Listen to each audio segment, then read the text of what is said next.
அப்போ இவர் வந்து பேசாதத பேசின மாதிரி காப்பி கட்டு பேஸ்ட் பண்ணி யூடியூப்ல மீடியால எல்லாம் போட்டாங்க. சரி, அப்போ லைவ்ல நியூஸ் பார்த்த நாங்கெல்லாம் கேன கூமுட்டையா நாங்கெல்லாம் கேட்குறோம்.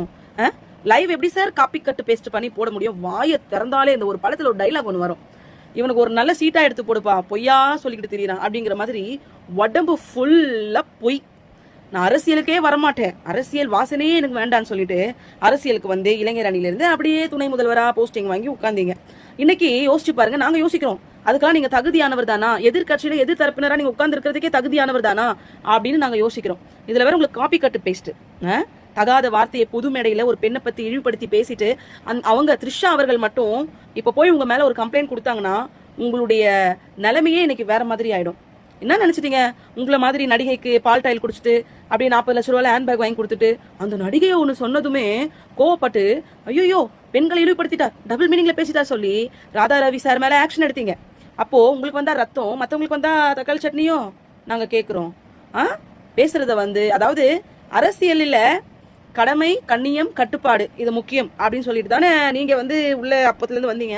அந்த கடமை கண்ணியம் கட்டுப்பாடுங்கிறது உங்களுடைய குடும்ப ஆட்சியில யாருக்காவது இருக்குதா? இல்ல. இதை வேற காப்பி கட்டு பேஸ்ட் பண்ணிட்டோம். அதாவது பெண்களை தொட்ட யாரா இருந்தாலும், பெண்களை இழிவுபடுத்தி பேசின யாரா இருந்தாலும், அவங்க எவ்வளோ பெரிய ஆளா இருந்தாலும் அவங்களுக்கு தண்டனை வழங்கப்படும் அப்படிங்கிறத வந்து இன்னைக்கு வந்து நிரூபிச்சிருக்கிறாரு. துணிச்சலா அம்மையர் ஜெயலலிதா அவருக்கு பிறகு துணிச்சலா ஒரு முடிவெடுத்து அவர் வந்து எங்களுடைய தளபதி CM விஜயன் அவர்கள் வந்து செஞ்சிருக்கிறார். இனி பெண்களை யார் பேசினாலும் ஒரு பதட்டம் வரும், ஒரு பயம் வரும். அதை நீங்க செய்ய மாட்டீங்க பாரு. எப்படி 2 மணி நேரம் டாய்லெட்ல உட்கார வச்சாரு பாத்தீங்களா, போனும் கையுமா. அதுதான் எங்க அண்ணன். அதனால இனிமே உதயநிதி சாரா இருக்கட்டும், இல்ல வேற யாரா இருக்கட்டும், தயவு செஞ்சு பொது மேடையில பேசும்போது அரசியல் கருத்துக்களுடன் மோதுங்க. அரசியல்வாதி அவர்களே, கருத்துக்களுடன் மோதுங்க, கண்ணியத்துடன் மோதுங்க, கட்டுப்பாட்டுடன் மோதுங்க. இந்த மாதிரி ஒரு பெண்களை இழிவுபடுத்தி ஒரு கேவலமான செயல், கேவலமான வார்த்தைகளோடு மோதாதீங்க. மோதுனீங்கன்னா அதோடைய பில்விளைவுகள் இதுக்கு மேல மோசமா இருக்கும்.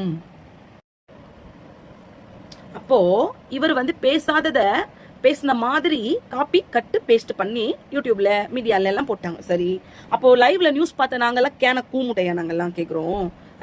லைவ் எப்படி சார் காப்பி கட்டு பேஸ்ட் பண்ணி போட முடியும்? வாயை திறந்தாலே இந்த ஒரு படத்துல ஒரு டைலாக் ஒன்று வரும், இவனுக்கு ஒரு நல்ல சீட்டா எடுத்து போடுப்பா, பொய்யா சொல்லிக்கிட்டு திரியறான் அப்படிங்கிற மாதிரி.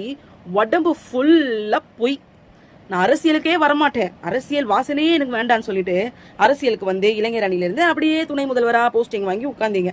இன்னைக்கு யோசிச்சு பாருங்க, நாங்க யோசிக்கிறோம், அதுக்கெல்லாம் நீங்க தகுதியானவர் தானா? எதிர்கட்சியில எதிர் தரப்பினரா நீங்க உட்கார்ந்து இருக்கிறதுக்கே தகுதியானவர் தானா அப்படின்னு நாங்க யோசிக்கிறோம். இதுல வேற உங்களுக்கு காப்பி கட்டு பேஸ்ட், தகாத வார்த்தையை பொது மேடையில ஒரு பெண்ணை பத்தி இழிவுபடுத்தி பேசிட்டு அவங்க த்ரிஷா அவர்கள் மட்டும் இப்ப போய் உங்க மேல ஒரு கம்ப்ளைண்ட் கொடுத்தாங்கன்னா உங்களுடைய நிலைமையே இன்னைக்கு வேற மாதிரி ஆயிடும்.